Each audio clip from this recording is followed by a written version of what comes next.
katawan ng tao. Nakasamba po ako. Kalabahan muna po natin ang Diyos sa buhay.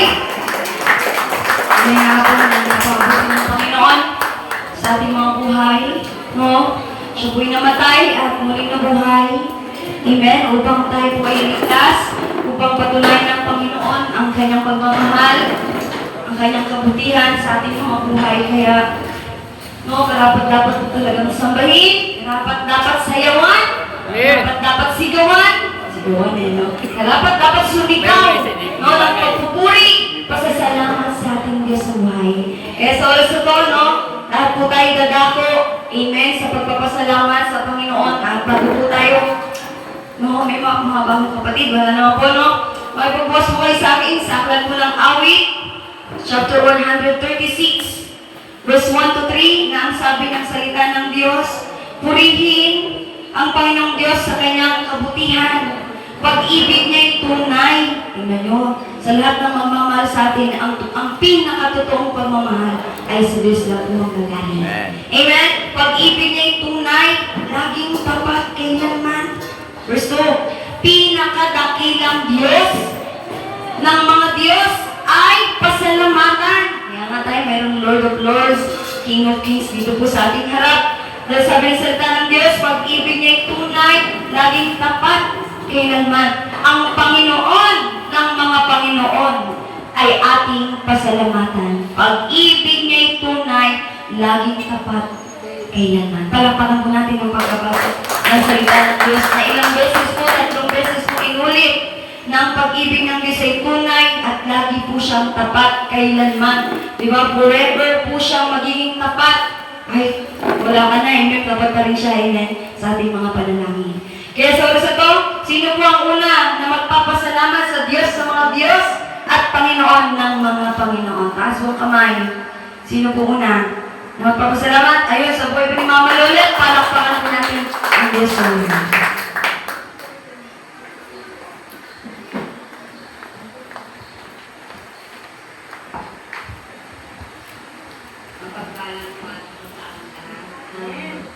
Pasalamat po ako dahil nung Friday po na umuwi po tayo, napakaganda lang po ng pakiramdam ko. Nag-LBA po ako. Hindi ko po alam kung anong dahilan. Pero salamat sa Diyos dahil umakapot po sa Friday, pinagpahinga niya po ako. Hindi los at tuyo po ako makakapot. Dahil ang hiling ko sa Diyos, bigyan niya ako ng lakas, kinabukasan ng linggo para makasamba ako. Salamat sa buhay na Diyos, hindi niya po ako pinabayaan kahit hinang-hina na po yung katawan ng tao. Nakasamba po ako ng malakas. Salamat sa buhay. Amen. Napakabuti ng Panginoon dahil sa panalangin po, nagaganap, nangyayari po ang ating mga naisakibig. Sino po? No? Ayun, sa buhay po ni Ate Michelle, palakpakan natin ang Diyos sa buhay.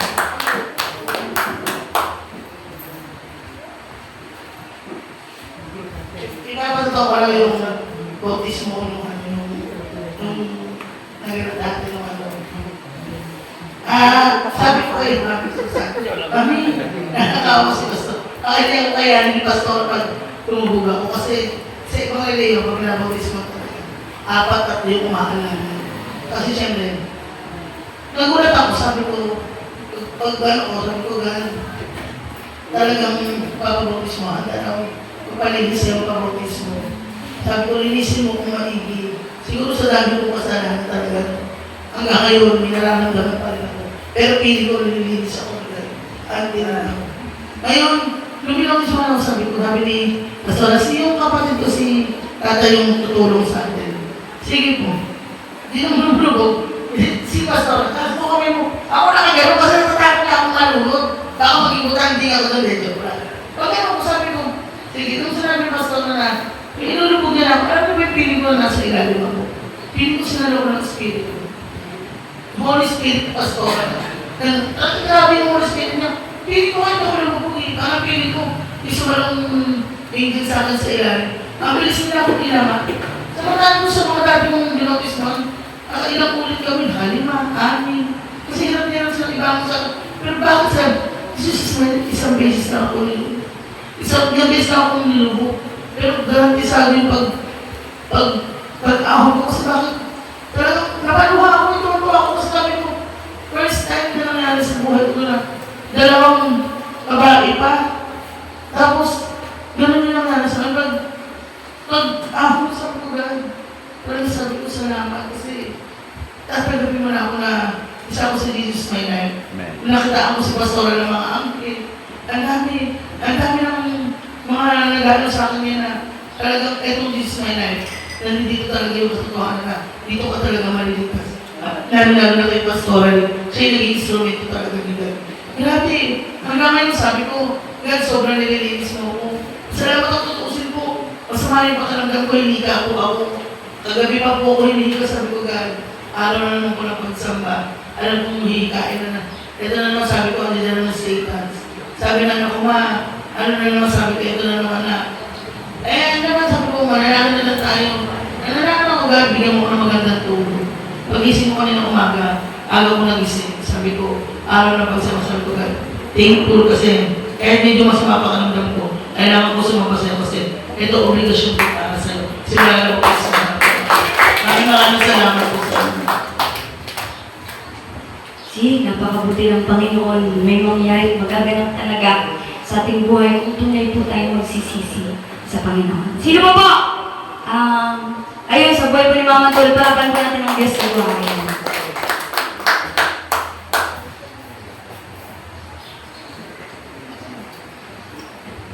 Ayun, sa mapagpalang mga umaga nga po sa ating lahat. Yun po, nais ko rin po magpasalamat. Nakatulad po ng Biyernes, pag-uwi po natin, talagang alam niyo po, napakaganda na rin ang pakiramdam ko.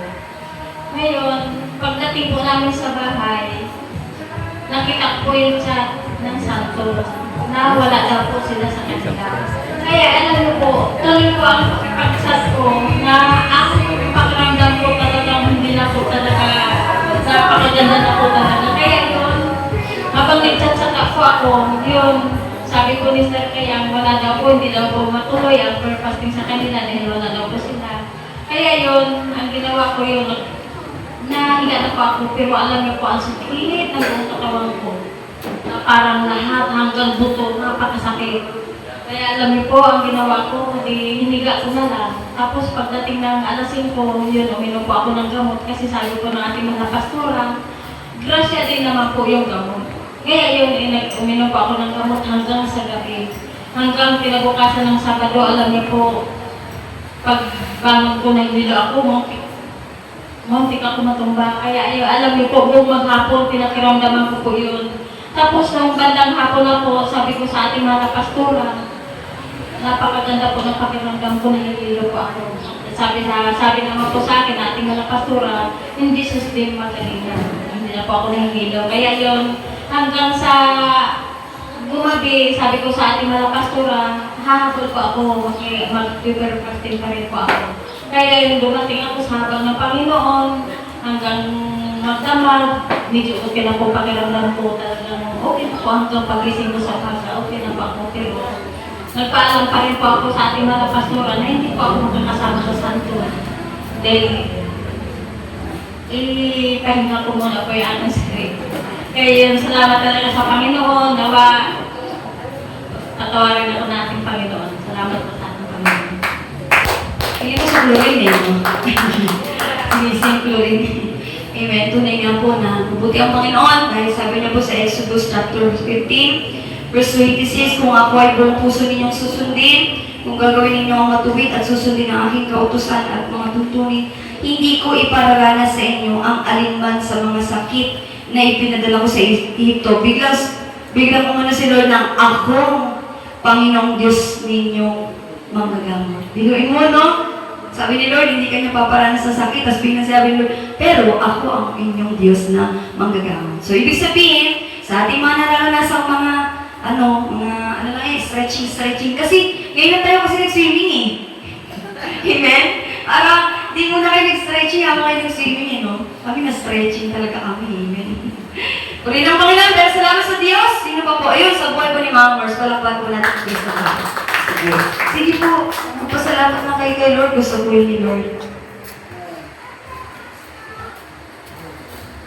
Okay, lubos tayo po. Salamat sa Panginoon. Alam niyo po ba yung mga testimony ng ating mga kapatid? Binigay sa dalas. Sa ngalan ni Jesus. Ako po ay salamat po sa Diyos na kahit ako maghapong nagtatrabaho, inaabot ako ng ating gabi. Alam niyo ba yung kasiglahan, kalakasan? Hindi ko yun nararamdaman sa kanang buhay ko. Sa Diyos ko ang kapurihan. Alam niyo yun? Kahit dapat ako ng palis, madaling araw hanggang ating gabi. Ako magtitinda sa palengke, mag-ibay ako, tapos pagkatapos malalay ako, hanggang ako na sa matatapos.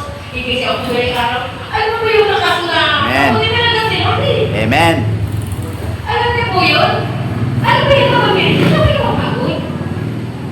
Hindi po talaga sa Diyos ang kapurihan. Kaya maraming salamat sa Lord. Sa kalakasan, sa kasiglahan, sa Amen. mabuting bagay na nanggagaling sa Diyos. Kaya kanya po ang lakang papuri. Amen. Purihin ang Diyos. Hindi ka Walang makakaramdam pagod. ng pagod. Amen? Hindi ka makakaramdam. Kami nga, hindi kami nakaramdam ng pagod eh. Amen? Kayo rin po. Pag kayo sumasamba sa Panginoon, totoo, dito kayo makakaranas ng kapaguran dahil ang Diyos ang ating kapahingahan. Sige po. Sige po, Baba Jelly. Sasunod ko si Kakim.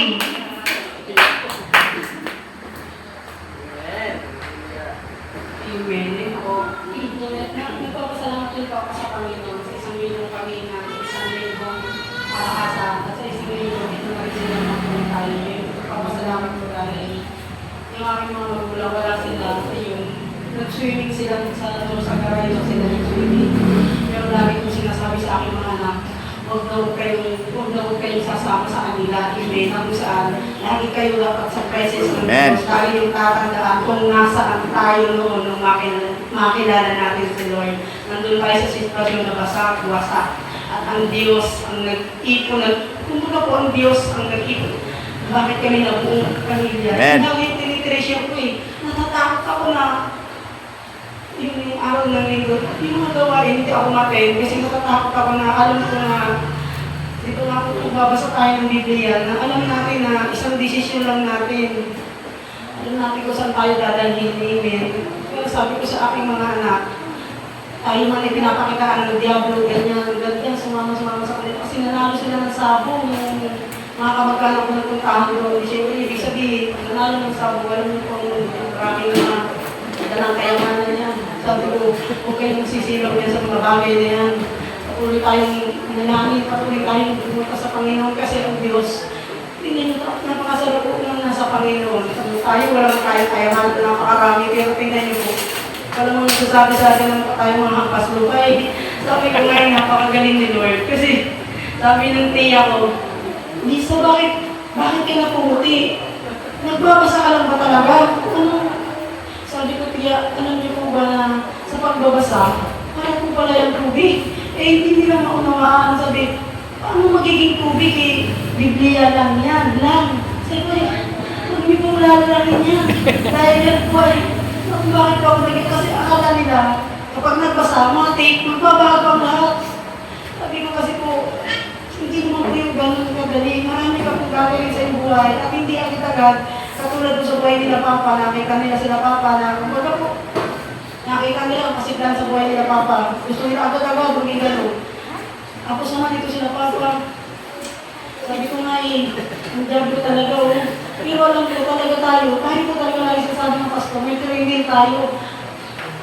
Tayo kailangan maging matalino tayo. Tayo lagi tayo pinaano ng diablo na kumbaga po para lagi tayo doon kung pinapainan.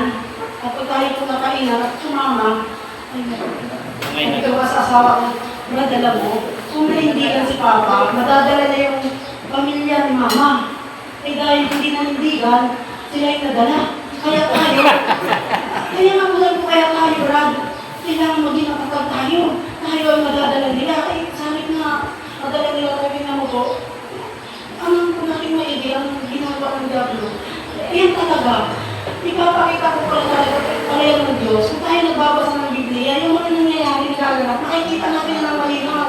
Sa pagbabasa ko pala ng Biblia, hindi na kung hindi tayo nagbabasa, ano tayo kung baga ay init. Ano saan tayo mag-swimming? Hindi ko naman, lagi naman din. Ay, hindi ko pa naman. Pero kung tayo nagbabasa ng Biblia, alam natin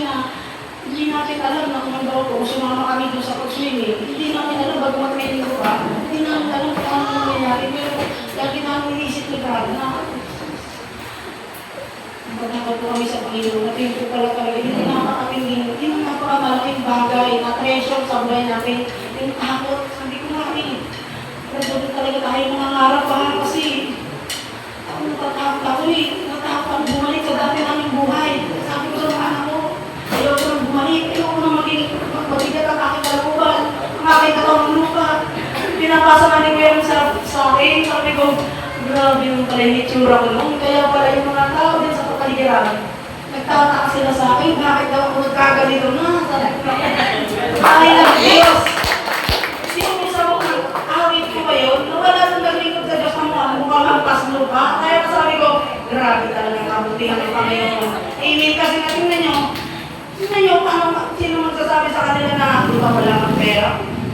Tingin lang nila yan, pero para sa akin, sabi ko kahit tubig lang. Pinanagpiya ko, isa, para sa kanila, masyado pala tayo para sa kanila mga ang buhay natin, hindi nila makuha hindi sila makapagsalita ng Diyos, ay talinghaga para sa kanila yung mga bagay na yun na nangyayari sa aking buhay na-amaze sila na ganyan lang pa talaga, ganyan, kasi sobrang sila na-amaze at yung buhay namin, diba?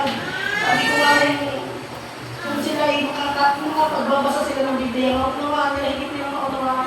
Amen. Amen. Ang kinakain niya yung hindi nakikita. Tayo pala, church, napakapalad natin. Kung patuloy tayo magbabasa ng Biblia, kasi tunay nga, kahit tubig lang ang inumin natin. Kahit tubig lang. Kasi para, pag tayo nakain na ng tubig, satisfaction na tayo. Kasi sabi ko nga, ang galing ni Lord, dati tinan mo, ang dami kong umutang. Kung saan saan ako punta ng punta. Gutom pa rin ako buhay ng bahay. Tingnan niyo po, nagbabasa kami ng Biblia. Tapos tubig ka rin. Alam natin ang buhay ng bawat isa. Pero kapag isa ako ng Biblia, sa Diyos po lahat ang kapatid. Ay, napabuti ko ng Diyos sa kanilang buhay. Boy, balik kami! Abol po tayo. Sige. Tayo magpasalamat sa Lord. Nakila po ang nangyari na ganap sa buhay po ng mga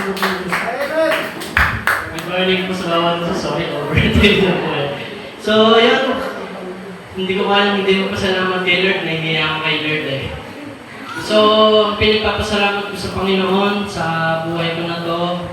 Kasi sa mga nagdaang araw, siguro nagsimula ito nung Tuesday. Sobrang sama talaga ng pakiramdam ko hanggang nung Thursday. Kasi akala ko hindi talaga ako makakatin sa baptism. Eh, sabi ko sa Panginoon, Lord, bigyan mo ako ng lakas, patuloy mo ako bigyan ng kagalingan sa katawan ko. Tapos, nung Thursday sana, next week, mag-i-stay sana kami no. Pero, so sobrang sama ng pakiramdam ko, umuwi na lang ako. Pero kanina, pinagpawisan ako, natuyo na nga yung pawis ko eh. Kaya natuyo yung pawis ko kasi nagpuri ako sa Panginoon. Ako nagpapuri ako kay Lord. Salamat sa Panginoon, nawala yung sama ng pakiramdam ko. Actually, may script ako eh. Pero ngayon, parang nakakalinga na ako. And then, pinagpapasalamat ko kay Lord kahit na wala akong trabaho sa ngayon. Tuloy-tuloy pa rin yung blessing ni Lord sa buhay ko. Yun nga, sabi nga ni Lord, di ba? Sabi ng iba, magpapasalamat ka lang pa sa Panginoon dahil pinagpapala ka niya, dahil pinagaling ka niya. Magpasalamat ka sa Panginoon kasi kahit dumadaan ka ng pagsubok, din tayo, di ba? Kasi, syempre, ganun ang buhay kasama sa buhay yan eh. So, yun, pray pa rin ako sa magiging trabaho ko, pero God willing, kung ano man yung will niya, samahan niya ako sa mga mangyayari sa buhay. Lord, maraming salamat. Pagbuti ng Panginoon. Kanina, dapat yung Thursday pa siya gumaling. Kaya siya gumaling. Kasi nga, alam niyo ang pagpupuri sa Panginoon, pagpapalayas ng mga demonyo sa ating mga katauhan. Amen? So, susunod na lang po, no, yung inyong mga patotoo ay dali nyo agad, no? Ano nyo lang, i-short nyo na yung ano nyo, yung patotoo nyo, huwag nyo yung i-short nyo lang po, ha? Para, pero mabuti ang Diyos eh. No? Sa lahat na nangyari na gano'n sa ating buong isang linggo. Maging ako, tingnan nyo nga yung boses ko eh. Napansin nyo po ba? Yung boses ko, napakaganda. Ay, hindi, napakabuti ng Panginoon dahil hindi rin tayo nakaranas ng kapaguran sa buong isang linggo. Magaling na daw si Sabet. Palapakan natin ang tatay sa buhay mo din.